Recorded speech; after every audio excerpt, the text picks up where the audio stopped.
Edhe pse Rama e konsideron si vëlla, kur vjen puna tek parat, Recep Tayyip Erdogan nuk të fal. Teksa në korridoret e politikës po flitet se ka patur një krisje mes Tiranës dhe Turqisë pas marrëveshjes me Izraelin për armët, autoritetet turke janë kthyer një debati të vjetër. Sipas mediave turke, Shqipëria i ka ende borxh Turqisë pagesën për energjinë elektrike të blerë në vitin 1990. Sipas të dhënave zyrtare, pavarësisht kalimit të 35 viteve dhe marrëdhënieve të afërta mes dy qeverive, borxhi nuk është lyer dhe mbetet aktiv në llogaritë e shtetit turk.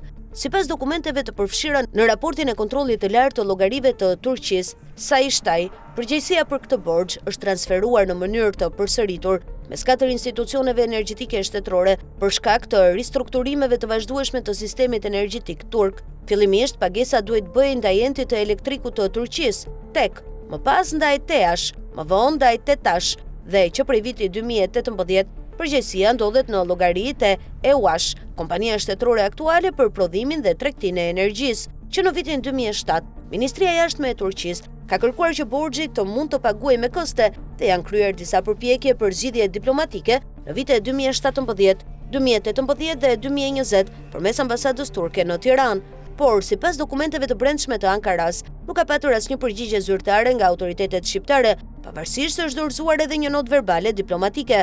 Në mbledhjen e fundit të Këshillit të Bashkëpunimit Shqipëri-Turqi më 20 shkurt 2024, çështja e borxhit u kërkua të përfshihet sërish në agjendë nga Ministria e Jashtme e Turqisë. Së fundmi, më 29 prill 2025, EUASH i është drejtuar sërish Ministrisë së Energjisë për të ditur nëse e ka zhvillime, por përgjigjja zyrtare mbetet e njëjtë. Procesi është duke u ndjekur. Raporti i kontrollit të lartë të shtetit në Turqi rekomandon që të intensifikohen përpjekjet për të arkëtuar këtë borxh historik nga Shqipëria, duke theksuar se çështja duhet të zgjidhet përfundimisht. Kjo situatë vjen në një kohë kur marrëdhëniet mes Tiranës dhe Ankaras përfaqësohen si të shkëlqyera në nivel politik, veçanërisht pas afrimit personal mes presidentit Erdogan dhe kryeministrit Edi Rama, por ky rast tregon se miqësia politike nuk e ka zhbër interesin ekonomik të Turqisë për detyrimet e saj të pambyllura ndaj Shqipërisë, po ashtu rrit dyshimet se ka patur krisje kohët e fundit në raportet Rama-Erdogan.